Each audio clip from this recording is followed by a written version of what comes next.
Hoje pela manhã eu estava tomando aquele velho cafezinho e lendo as matérias do dia, como eu faço toda manhã, e eu me deparo com diversas aberrações.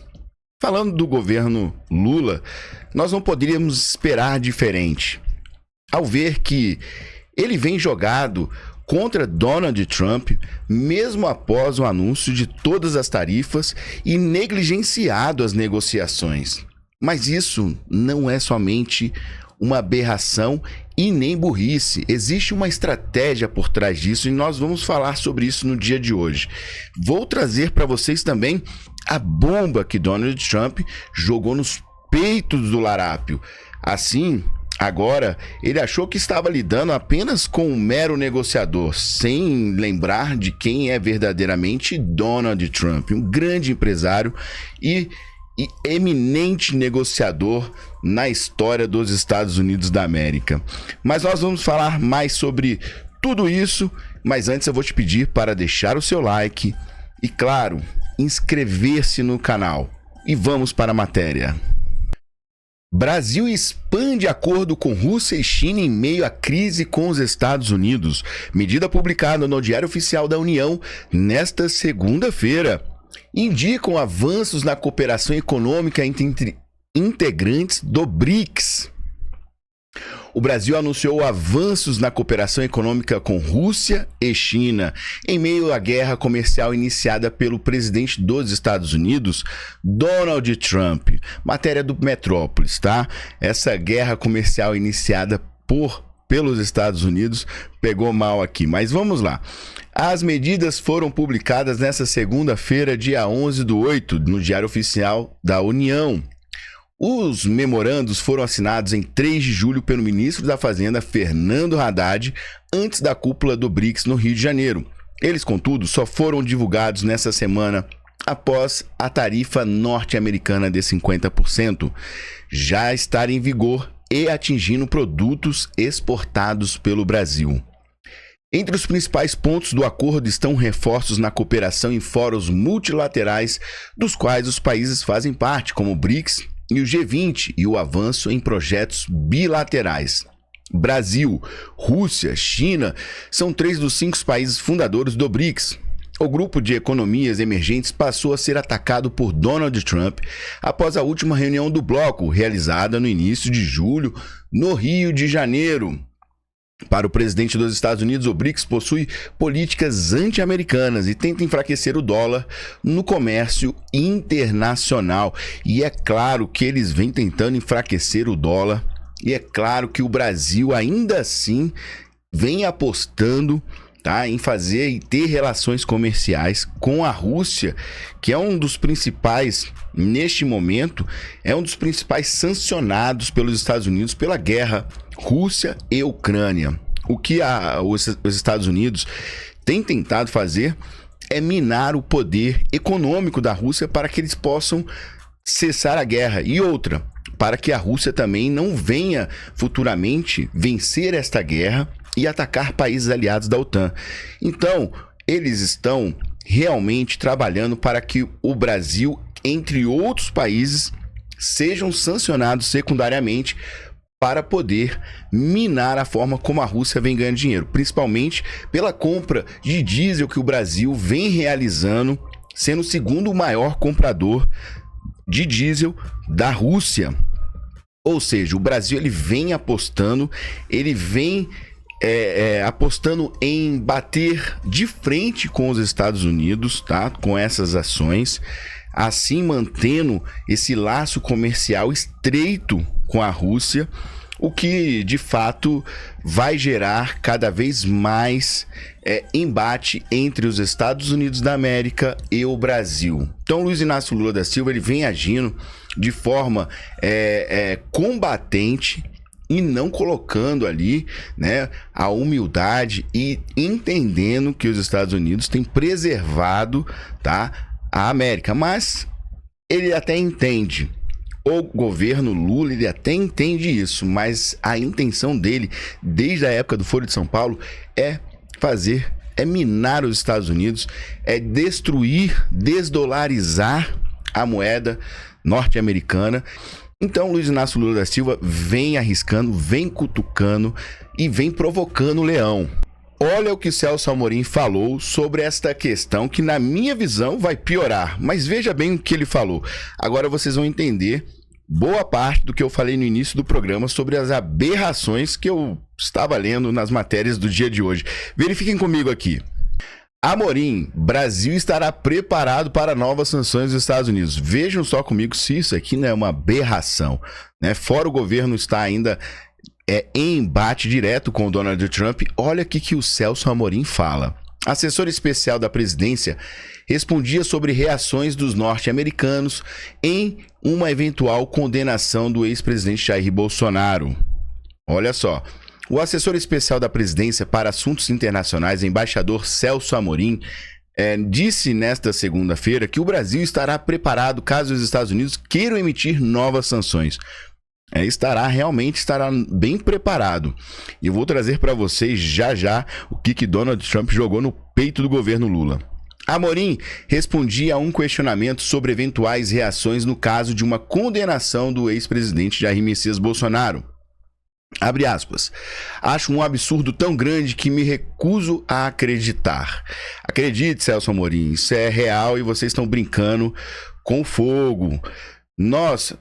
Voltando aqui, nós estaremos preparados. O governo tem pensado tudo que é necessário a fazer. Com certeza. Eu acho que não é do interesse dos Estados Unidos ter uma guerra que seja comercial ou verbal com o Brasil, afirmou Amorim durante entrevista ao programa Roda Viva da TV Cultura.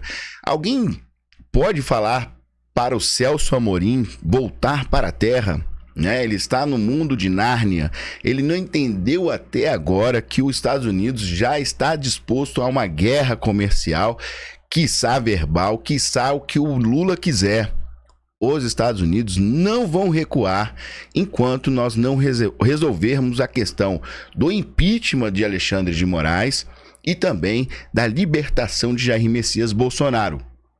E ainda coloco mais a elegibilidade de Jair Messias Bolsonaro para 2026. Eles não entenderam ou eles estão se fazendo de burros, né? Eu acho que ele está precisando pisar na terra e dizer, né? Ou fazer algum tratamento, porque não é possível que ele não veja e ainda fale que o Brasil está preparado para novas sanções. Meu amigo, o Brasil não está preparado para novas sanções.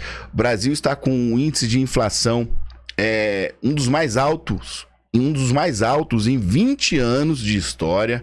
Estamos tendo aí grandes problemas na nossa economia, que 2027, por exemplo, já está previsto aí que nós não teremos meios econômicos para manter os sistemas mais básicos, sistemas públicos mais básicos, como, por exemplo, educação, saúde, segurança. E já estamos aí também à mercê, né, e correndo o risco de serem invadidos a qualquer momento, pois os aviões da FAB já não possuem nem combustível para fazer os sobrevoos, né, e também cuidar do nosso espaço aéreo brasileiro. Então, vejam só, o Brasil ele tem caminhado de mal a pior e ele ainda vem falar para mim, para vocês, em matéria que o Brasil está preparado para novas sanções. Isso é brincadeira, né, gente? Isso, a gente fica assim, eu acordo de manhã, eu não sei se eu leio essas matérias, se eu rio, se eu choro, o que eu faço, porque é cada coisa que a gente fica impressionado como o governo e como esses agentes incompetentes do governo Lula vêm tratando o assunto da forma mais esdrúxula possível, o que faz com que o governo esteja onde está, né? Fazendo o Brasil entrar cada vez mais no buraco. Agora, Donald Trump, ele jogou uma bomba em cima do Brasil, tá? E se vamos falar aqui em buraco, né? Vamos falar aqui também como Donald Trump está agindo, já que sanções somente não vão funcionar por si só, ele também tem agido em outras vertentes, tá? Como um grande negociador. E olha só o que ele fez e está fazendo agora com o Brasil, que vai destruir a nossa economia caso Lula não comece a recuar e também o STF não entenda o recado que está sendo dado ao Brasil. Vejam só comigo o que está sendo feito agora. Matéria aqui, olha, da CNN, William Vac. Hoje de manhã, prorrogou por mais 90 dias a trégua tarifária com a China e colocou na mesa uma demanda antiga, com impactos evidentes para o setor do agro brasileiro, de grãos especialmente. É a exigência por parte dos americanos de que a China multiplique o que ela compra de soja americana. Confira na reportagem de Salvador Estrano. Trump afirmou que espera que a China quadruplique a compra de soja americana. Pequim importa cerca de 100 milhões de toneladas de soja por ano, a maior parte do Brasil.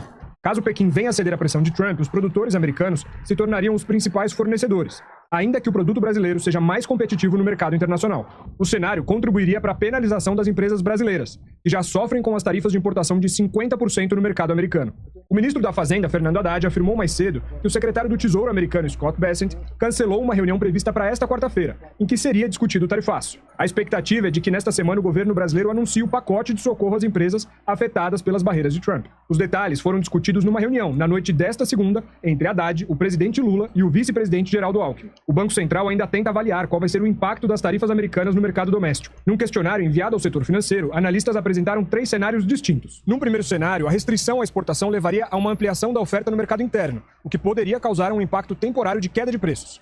Há também a possibilidade de a escalada nas tensões levar à perda do valor do real, o que teria impacto inflacionário. O BC, por último, ainda avalia o impacto de longo prazo das medidas, inclusive com perda de empregos e de produtividade. Que mais? Vamos voltar lá atrás, vamos falar para Celso Amorim que tudo isso está gerando um grande impacto sobre o Brasil e que o Brasil não está preparado para lidar com isso. Já é previsto perda de empregos, já é previsto também, né, uma alta na inflação ainda maior do que nós já estamos vendo hoje. Após 20 anos, estamos tendo aí o maior índice inflacionário da história. E agora teremos mais esta bomba.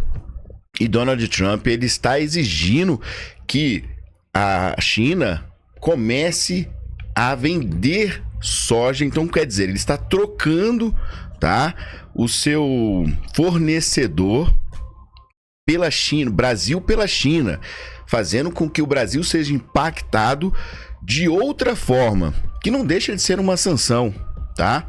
Quando existe essa movimentação de fornecimento, é também um meio de sancionar o Brasil. Então, se a gente for colocar na balança, tá, os 50%, mas vamos ter aí provavelmente 100% ou 50%, 25% acho que inicial, sobre a compra de diesel, 75%.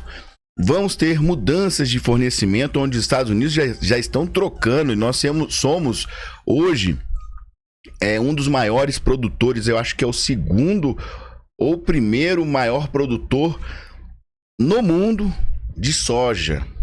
Então, vejam bem o impacto que isso terá no agro, nos empregos, nas indústrias, na inflação. Isso impactará o Brasil e o Brasil não está preparado para isso não, Celso Amorim. Vejam só aonde o Lula, tá, com a sua soberba, está nos colocando. Fora que não somente é devido aos tratados comerciais. Vejam aonde também o STF está nos colocando, tá? Isso deve-se a duas vertentes: STF e governo. STF fazendo com que o Brasil seja visto como um dos países na América Latina que está se tornando e se tornou, tá, uma ameaça aos Estados Unidos por ser ditatorial. E na outra vertente está o governo Lula, fazendo com que o Brasil seja aí um dos encabeçadores da desdolarização da moeda norte-americana. Então nós estamos sendo uma ameaça, como já foi declarado pelos Estados Unidos, uma ameaça de segurança nacional. Os Estados Unidos, Donald Trump, não está perdendo tempo. Eles têm agido constantemente para que possam, tá, fazer com que o Brasil comece a andar nos trilhos. Caso contrário, mais sanções e mais estratégias como essa que vocês acabaram de ver vão ser tomadas pelo governo de Donald Trump a fim de fazer com que, uma hora ou outra, nós possamos entrar nos trilhos. Mas tudo dependerá agora de Alcolumbre, de Mota, dependerá do nosso Senado, dependerá do governo Lula, mas eu acredito que a intenção do Lula, e eu vou trazer isso mais à frente, ela é ardilosa e nós vamos chegar lá. Agora vamos aqui, falando em questões ardilosas, vocês não fazem ideia do que esta deputada, tá? Não é nem ardilosa, a gente pode falar até que foi uma medida um tanto quanto burra, né? Vejam só comigo aqui o que ela está pretendendo fazer. Deixa eu mudar aqui. Opa, eu fiz foi passar aqui, agora vamos lá. Olha o que ela está pretendendo fazer. Deputada apresenta projeto para tornar lei Magnitsky sem efeito no Brasil. Meu Deus do céu, é outra, né? Vamos juntar ela e o Celso Amorim e fazer um casamento. Acho que vai dar um par perfeito, né? Vejam só se isso aqui não é uma questão de burrice. Deputada apresenta projeto para tornar a lei Magnitsky sem efeito no Brasil. Proposta de Fernanda Melchiona, do PSOL do Rio de Janeiro, proíbe que bancos apliquem bloqueios com base em sanções de governo estrangeiro sem aval das autoridades brasileiras. Meu amigo, é o tipo daquelas reportagens, né? Matérias jornalísticas que a gente vê e a gente fica assim, a gente não sabe se a gente ri, né? Ou se a gente chora, porque realmente, vejam só o nível intelectual desta deputada. Olha só o nível intelectual. A deputada Fernanda Melchiona apresentou à Câmara o projeto de lei 3.831 de 2025, conhecido como PL da Soberania Financeira. Eis a íntegra. Tá aqui em PDF, não vou ler, obviamente, vou só trazer para vocês aqui, né, o preâmbulo da coisa. A proposta proíbe que instituições financeiras, corretoras e demais entidades sob supervisão do Banco Central e da Comissão de Valores Mobiliários apliquem no Brasil bloqueios, restrições ou suspensões de contas com base em sanções impostas por governos estrangeiros sem aval das autoridades brasileiras. Abre aspas. É nula no território nacional qualquer comunicação, bloqueio, restrição ou encerramento de contas de clientes, residentes ou não, com fundamento em sanções impostas por governo ou autoridades estrangeiras, sem a devida homologação por autoridades brasileiras competentes. Fecha aspas, diz o texto. Em seu perfil no X, a congressista declarou que, nas últimas semanas, tem se visto, abre aspas, sucessivos ataques imperialistas dos Estados Unidos contra a soberania brasileira. É o que eles mais sabem falar agora, né? Ataques imperialistas, soberania e democracia, né? É o que eles agora, eles já têm na ponta da língua. Acho que eles nunca falaram tanto como eles falam hoje. Vamos lá. Como a aplicação da lei Magnitsky contra o ministro Alexandre de Moraes do STF. O PL da soberania financeira reafirma um princípio básico no Brasil, vigora a Constituição da República. A soberania nacional não pode se submeter a imposições unilaterais de potências imperialistas, nem a lógica de dependência ditada por pressões econômicas e geopolíticas, fecha aspas, disse Fernanda Melchiona. Meu amigo, eu vou trazer para vocês aqui um negócio agora, peraí. Meu amigo, minha amiga, vejam só comigo isso aqui, ó. Vamos lá. Vejam só isso aqui comigo. Uma pessoa, tá? Uma congressista, uma parlamentar, faz uma proposta, tá? Uma proposta de lei onde ela quer, na verdade, fazer com que a lei Magnitsky não seja aceita no território brasileiro. Alguém explique para ela que se as instituições financeiras que utilizam-se do sistema SWIFT, sistema norte-americano, não cumprirem com a lei Magnitsky, serão sancionadas secundariamente. Se possuírem filiais nos Estados Unidos, terão que fechar as portas. E outra, mesmo que não tenham filiais, mas que trabalhem com esse sistema de comunicação financeira, que é o SWIFT, terão também multas milionárias. Aí o banco, alguém explica para ela, né? Vamos explicar para ela. O banco, então, decide que não. Como eu quero manter o meu cliente careca, dourada, imperialista do Brasil, eu vou negar a lei Magnitsky e vou atender este cliente, continuar atendendo, mesmo que eu feche todas as portas e pare de trabalhar com todas as bandeiras, inclusive, que estão ligadas ao SWIFT. E aí, tudo certo, eu mantive o meu cliente, olha que bonito. Alguém explique para ela que o mundo não funciona dessa forma, que isso é um pensamento completamente ignorante, burro, tá?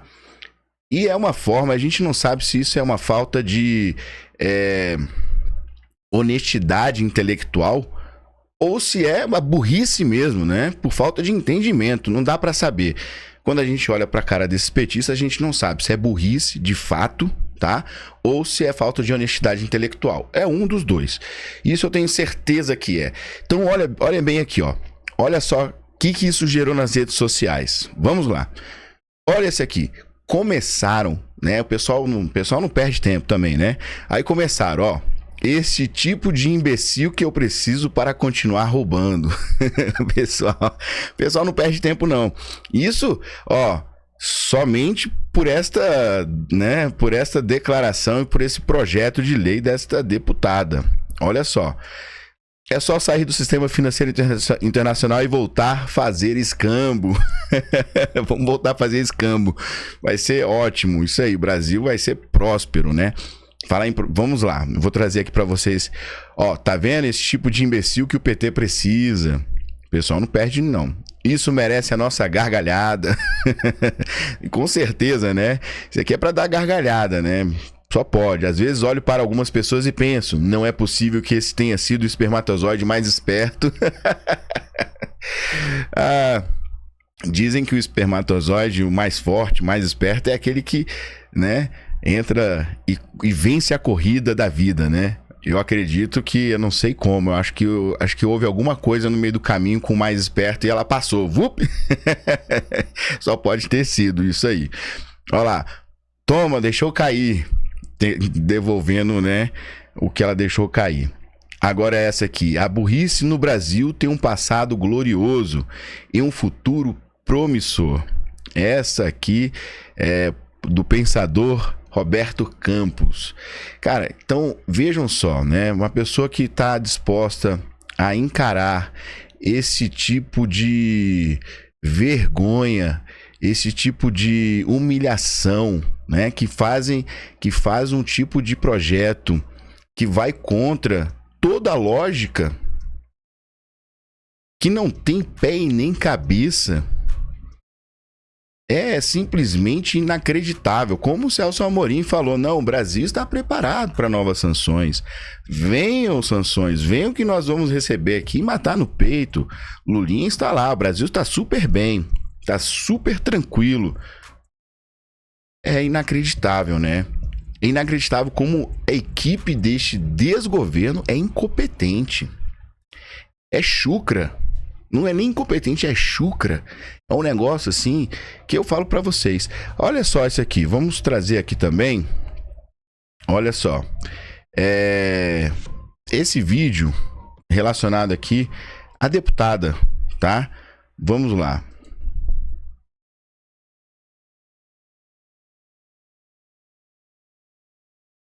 A deputada Fernanda Melchiona, do PSOL do Rio Grande do Sul, apresentou um projeto para tornar a lei Magnitsky sem efeito aqui no Brasil. A medida, conhecida como PL da Soberania Financeira, proíbe que instituições financeiras, corretoras e demais entidades sob suspensão do Banco Central e da Comissão de Valores Mobiliários apliquem bloqueios, restrições ou suspensões de contas com base em sanções impostas por governos estrangeiros sem aval de autoridades brasileiras.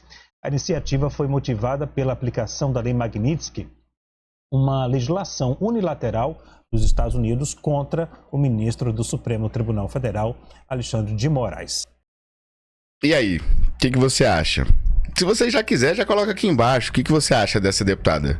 O que você acha desta ação que a deputada está tomando, tá, com esse projeto de lei? Gente, é inacreditável, né? Mas a gente vai partir aqui, olha, para a nossa próxima matéria. Vamos lá. Bom, vocês se recordam de Jason Miller? Ontem ele fez uma declaração que ele jamais vai desistir do seu propósito e de fazer com que Jair Messias Bolsonaro esteja livre novamente. Essa declaração foi muito forte no dia de ontem. Eu trouxe essa matéria e hoje pela manhã ele fez uma declaração. Ele realmente não desiste e ele não vai parar. Esse é um dos principais assessores de Donald Trump, caso você não tenha visto a matéria de ontem, que no governo passado ele foi preso no aeroporto de Brasília e ficou durante horas sendo interrogado, tá? A mando de Alexandre de Moraes. Só que ele não se esqueceu desta humilhação e o cara tá virado no tetel. E ele escreveu isso aqui hoje pela manhã. Moraes prendeu pessoas em julgamento por ameaças feitas online, bloqueou veículos de notícias de postar conteúdo crítico a políticos e ordenou a remoção de contas populares de mídia social, ao mesmo tempo em que se recusou a explicar como elas ameaçavam a democracia.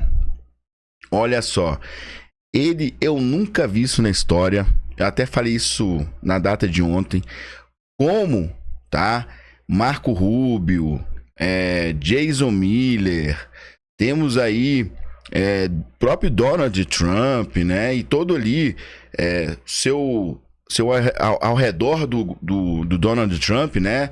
A sua equipe tem sido muito incisiva em trazer, tá? Em suscitar a falta de liberdade que nosso país hoje se encontra. A ditadura que o Brasil hoje se encontra. Então eles têm batido fortemente, sabendo que eles precisam eliminar este mal. E com isso nós temos os Estados Unidos também trabalhando na frente, buscando fazer com que Alexandre de Moraes seja empichado quanto antes. Pois ele hoje como disse a Embaixada dos Estados Unidos, é um ditador e um juiz com que não se tem como negociar. Então, nós estamos vendo que nesse processo estamos tendo parlamentares que estão agindo e favorecendo os excessos de Alexandre de Moraes. E um desses parlamentares, a gente conhece muito bem, é o Lindenberg Faria. E vejam aqui comigo o que o Novo fez em relação, tá, às atuações de Lindenberg Faria, a fim de criar um escudo e proteger Alexandre de Moraes contra um possível impeachment que está aí já sendo pautado, já está sendo visto, já está sendo cobrado, tá, pela oposição no Congresso brasileiro. Então vejam comigo aqui, tá, o que disse, o que o Novo fez, na verdade, né, em relação ao Lindenberg Faria. Novo reage no STF, pede multa de 100 mil contra Lindenberg por ação em defesa a Moraes. O partido contesta a medida cautelar apresentada pelo petista para que as instituições financeiras sejam obrigadas a manter relações jurídicas com o ministro. Isso aqui foi um presente de grego, né? Que ele jogou no colo do Zanin, Zanin jogou no colo do Gunê para PGR, tá? Que se eu fosse ali, tanto o Zanin quanto o Gunê, eu ia ficar muito puto em receber esse tipo de pedido, né?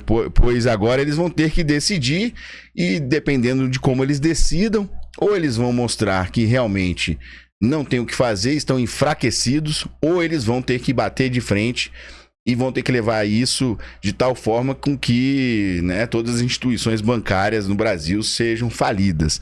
Então eles não têm saída. Então foi um presente de grego, ao invés dele ajudar, ele foi prejudicar, né, levando isso no colo do Zanin, que não sabia o que fazer, a batata estava quente na sua mão, ele pegou e jogou pro Gunê. E o Gunê tem agora a missão de receber esta batata quente, segurar por um tempo, para poder decidir o que será feito sobre este pedido. E aí o Novo, né, vendo que Lindbergh Faria tem atuado constantemente em defesa de Alexandre de Moraes, tem sido utilizado aí, né, como um provocador do sistema, para que eles não possam, os ministros não podem fazer nada enquanto, e aí eles têm um acordo com os petistas, né? Aí eles vão lá, o petista vai, provoca o STF age, e assim tem sido feito, né? O coluio STF e governo, e executivo, e governo Lula, né? Governo petista também. Então vamos lá. E assim foi com o IOF também, tá? Então vamos aqui, ó, dar continuidade à matéria. O Partido Novo protocolou nesta segunda-feira, dia 11, uma manifestação no Supremo Tribunal Federal, na qual contesta a medida cautelar apresentada pelo líder do PT na Câmara, o deputado Lindbergh Faria, do Rio de Janeiro, a favor do ministro Alexandre de Moraes. A ação relatada pelo ministro Cristiano Zanin pede que instituições financeiras sejam obrigadas a manter relações jurídicas com Moraes, mesmo diante de sanções impostas pelos Estados Unidos com base na lei Magnitsky. Na ação, o Novo solicitou que o STF rejeite o pedido por entender que Lindbergh não possui legitimidade para atuar juridicamente em defesa de direito de terceiro sem autorização legal ou manifestação expressa do interessado. Abre aspas, ninguém poderá pleitear direito alheio em nome próprio, salvo quando autorizado pelo ordenamento jurídico, afirmaram o advogado Rodolfo Gil Moura Rebouças e Ana Carolina Esponza Braga, citando o artigo 18 do Código de Processo Civil. Competência do STF para julgar ação sobre Moraes. O partido também argumenta que o Supremo não tem competência para apreciar o caso. Na avaliação da legenda, o artigo 102 da Constituição não prevê foro ou hipótese de competência originária para as ações movidas em favor de um ministro da própria Corte, especialmente em matéria de interesse privado. Abre aspas, não existe qualquer relação com matérias que o STF possa conhecer diretamente. Para o presidente do Novo, Eduardo Ribeiro, o caso representa mais um exemplo de uso político judiciário. Abre aspas, o que vemos aqui é o PT, mais uma vez, tentando usar o judiciário como instrumento político e colocando em risco todo o nosso sistema financeiro para proteger Alexandre de Moraes, declarou. Aqui eu faço aqui, né, abro aqui parênteses. Na verdade, não é o PT que está usando o judiciário como instrumento político, mas é o judiciário utilizando do PT como instrumento político para suas ações e suas defesas. Aqui é o contrário, me desculpe aqui ao presidente Eduardo Ribeiro, mas as ações são contrárias, uma vez que os ministros eles só podem agir por provocação. Então, eles têm ali, né, seu coluio, fulano, vai lá, provoca, joga isso e vem em defesa do Alexandre de Moraes. Faça isso e entre aqui com, por exemplo, a questão do IOF, né, que o governo jogou para o STF também. Então, você vê que o PT ele vem agindo e provocando o STF constantemente, e o STF vem agindo também, utilizando-se desses agentes políticos para suas defesas, para seus próprios interesses. Então, isso tá? É o uso político do judiciário para seu bel prazer, para seu benefício. Então, nós temos também outra coisa que eu faço aqui, abro também outro parênteses, é que não seria necessário, tá, o Novo entrar com uma ação, tá, ainda mais no STF, não vão chegar a lugar nenhum. O simples fato do Lindbergh Faria ter jogado essa ação nos colos do Zanin e o Zanin ter jogado para a PGR já mostrou que a batata é quente, que ninguém quer segurar. O Gunê agora tá com a batata quente, meu amigo, que eu não sei o que ele vai fazer. Agora, ele vai ter que demonstrar. Não há saída. Perdeu o Mané. Então, o que Lindbergh Faria, na verdade, o que ele fez, eu ficaria, se eu fosse Alexandre de Moraes ou se eu fosse Zanin, eu ficaria era muito puto, porque ele só abriu precedente para mostrar que, diante da lei Magnitsky, não há o que se fazer, que não há autoritarismo do judiciário, como eles vêm tendo sobre o Brasil, para poder, né, combater esta lei norte-americana, que ela se tornou global e atinge qualquer indivíduo que viole os direitos humanos. E a morte financeira, ela é mais do que certa. Então, Novo não precisava ter feito isso. O simples fato, Lindbergh Faria, ele mesmo amarrou a corda no pescoço dele e de todos os outros, achando que estaria fazendo uma boa e bela ação, mas se lascou. E não somente se lascou, mas todos os empresários hoje já têm a certeza de que o governo Lula tem lascado todo mundo. E isso vou trazer para vocês agora na matéria seguinte. Agora o Caio apurou que não apenas os empresários reclamam da demora desse pacote, mas também reclamam de que há uma responsabilidade do governo no adiamento dessa conversa que haveria na quarta-feira, né, Caio? Boa noite para você também. Boa noite, Márcio Jussara, boa noite a todos. Márcio, exatamente, hoje eu estive ao longo do dia conversando com as principais lideranças empresariais que estão à frente também desse processo de negociação com a Casa Branca, com os Estados Unidos, e eles minimizam, de certo modo, a influência dos bolsonaristas, do deputado federal Eduardo Bolsonaro, nessa operação que acabou levando ao cancelamento da reunião do ministro Fernando Haddad com o secretário de Tesouro dos Estados Unidos, e maximizam, eles atribuem a responsabilidade pelo cancelamento dessa reunião, não na oposição ou na extrema-direita, para ficar nos termos que o Fernando Haddad utilizou, mas sim no próprio Palácio do Planalto e no Itamaraty. Por quê?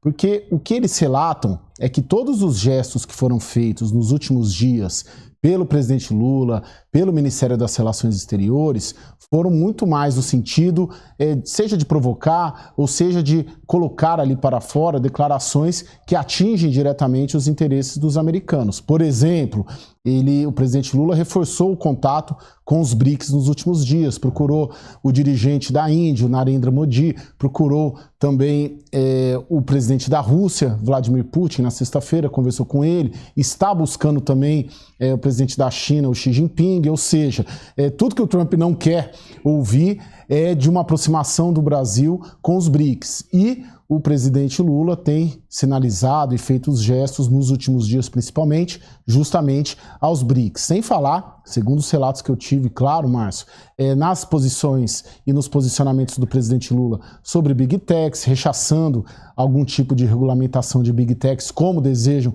as Big Techs americanas, rechaçando, por exemplo, qualquer acordo na área de minerais críticos, surpreendentemente, no momento em que o próprio ministro da Fazenda, Fernando Haddad, também tem feito gestos nesse sentido, de sinalizar a possíveis acordos na área de minerais críticos, na área de Big Techs. E presidente Lula também, governo brasileiro, falando bastante de desdolarização, quando que os Estados Unidos, obviamente, não querem ouvir de desvalorização. Então, resumindo, eles colocam esse cancelamento dessa reunião de quarta-feira muito mais no colo do governo Lula, para eles não tem saída do palanque nesses gestos ali contrários à Casa Branca, do que a operação do deputado federal Eduardo Bolsonaro em si, junto à Casa Branca. E me dizem, né, quando a gente pergunta, e aí, o que vocês vão fazer?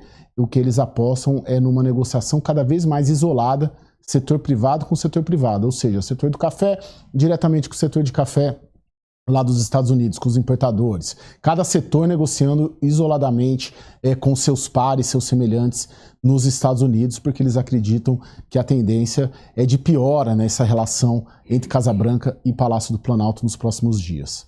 É uníssono no governo a decisão de fazer com que o Brasil esteja cada vez mais na contramão dos acordos com os Estados Unidos, apoiando-se em tratados com países que são sancionados pelos Estados Unidos, como por exemplo a Rússia, apoiando-se na orientalização do Ocidente, na aproximação com a China, por exemplo, na venda de terras raras, tá? Na venda de minerais críticos, que dobrou em 2020, triplicou em 2025, no primeiro semestre, de vendas de minerais críticos para a China, tá? E vem fazendo com que cada vez mais o grande parceiro do Brasil, que é os Estados Unidos, se afaste e crie maiores embates e sanções contra o nosso país. É uma ação peremptória do governo Luiz Inácio Lula da Silva, mas não somente isso, tá? Fazendo o desfecho que hoje eu falei para os senhores, tá? Que nós traríamos algumas das hipóteses. Uma delas que eu já trouxe, que isso tem sido feito de forma intencional, a fim de fazer com que o Brasil se afaste realmente dos Estados Unidos e venha implementar o que Lula sempre quis ao fundar o Foro de São Paulo: transformar a América Latina e Caribe em um eixo comunista. E outra situação também, que eles não são burros, tá? Eles são muito espertinhos. Que o Lula tem feito com que, né, com essas atuações, ele venha flexibilizar o teto, tá? Caso contrário, ele não teria como flexibilizar o limite de gastos do arcabouço fiscal. Então, verifiquem comigo que isso tem sido feito até de forma intencional para justificar os gastos que estão extrapolando, tá, o teto da nossa economia. Então, o governo Luiz Inácio Lula da Silva tem agido estrategicamente de uma forma ou de outra para poder atuar e se desculpar das suas incompetências que nós temos observado nesses 3 anos de governo. É impressionante, mas é essa conclusão que nós podemos chegar diante dos fatos. Então, me diga aqui o que você acha, na sua opinião. O que o Lula tem feito? Ele tem agido de forma intencional? Ele está querendo realmente implementar aqui a ditadura comunista / socialista? Ele tem tentado flexibilizar o limite de gastos do arcabouço fiscal e utilizando assim essa crise entre os Estados Unidos e o Brasil como uma desculpa? Me diga aqui o que você acha. Não se esqueça, claro, se você gostou da matéria do dia de hoje, não se esqueça de deixar o seu like. E também, se você ainda não for inscrito, mais uma vez, inscreva-se para que você não perca nenhuma notificação. Muito obrigado e até em breve. Tchau, tchau.